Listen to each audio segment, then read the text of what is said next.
Assalamualaikum warahmatullahi wabarakatuh.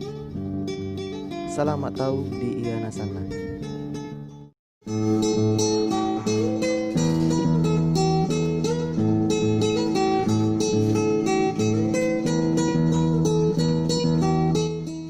Ada sebuah tradisi unik di Tanah Mandar yang disebut dengan sayap patudu.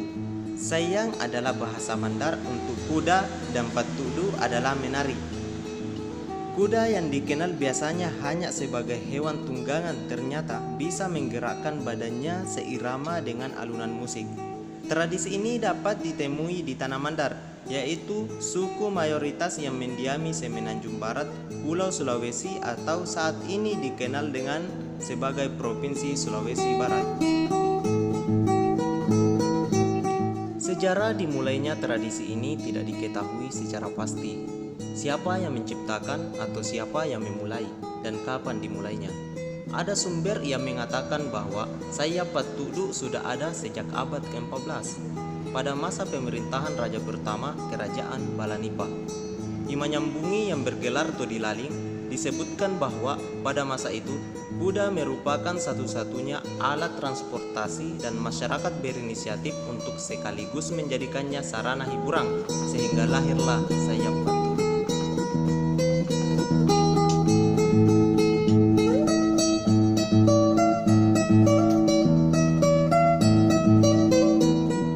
Ada versi lain mengatakan bahwa sayap patudu baru mulai dikembangkan saat Islam menjadi agama resmi di beberapa kerajaan di Tanah Mandar, yaitu pada abad ke-16.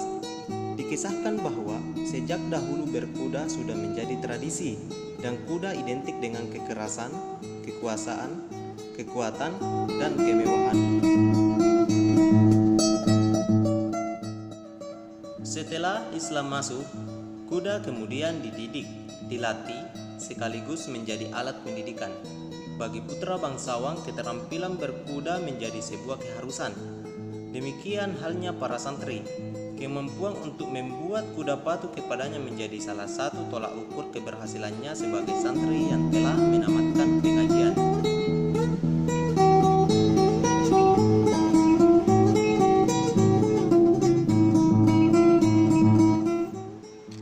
Karenanya para santri melatih dan mendidik kuda untuk bergerak mengikuti irama rebana ataupun senandung solawatan.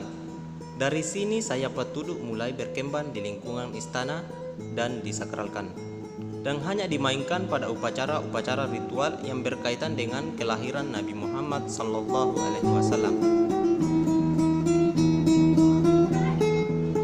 Dalam perkembangannya, sayap patudu menjadi tradisi untuk merayakan penamatan Al-Quran.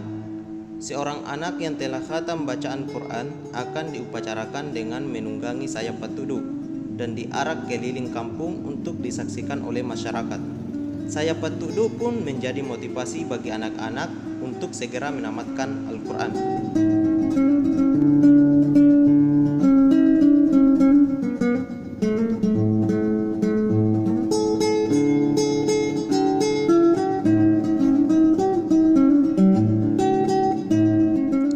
Pada masa sekarang, fungsi sayap patudu mengalami pergeseran mengikuti zaman.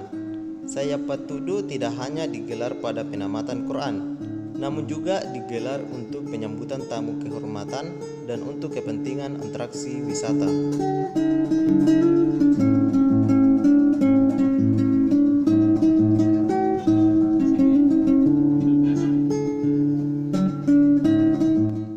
Dalam atraksi sayap patudu, kuda akan bergoyang dan bergerak mengikuti tabuhan rebana. Di atas punggungnya duduk seorang gadis dengan posisi khusus. Salah satu lutut kaki agak ditegakkan dan tangan ditumpangkan di atasnya sambil memegang kipas. Kaki lainnya ditekuk ke belakang dengan lutut menghadap ke depan. Selayaknya seorang penari, sang kuda dihias dengan berbagai aksesoris. Demikian pula gadis penunggangnya yang disebut dengan pesawe, berhias dengan pakaian adat khas Mandar, yaitu baju pokok dan dinaungi dengan payung kehormatan. Pembawa payung disebut dengan palalang.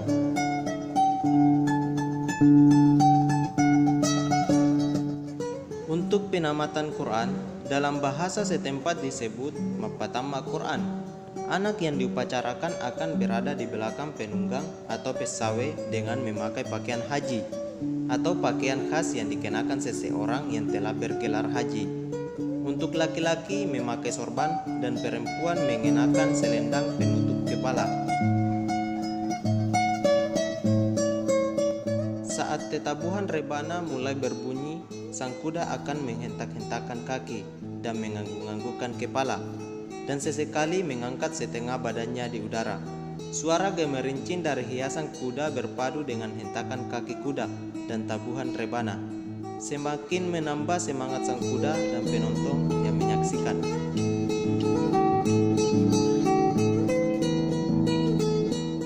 Untuk menjaga kestabilan gerakan kuda, seorang laki-laki bertugas sebagai penuntun kuda sekaligus memberi instruksi kepada kuda dan disebut sawi.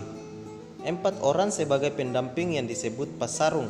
Masing-masing 2 orang di samping kanan dan kiri kuda bertugas menjaga kestabilan gadis penunggang. Pengiring musik yaitu kelompok rebana disebut perawana, berada di bagian depan bersama seorang pangkalin dada atau pelantun syair mandar.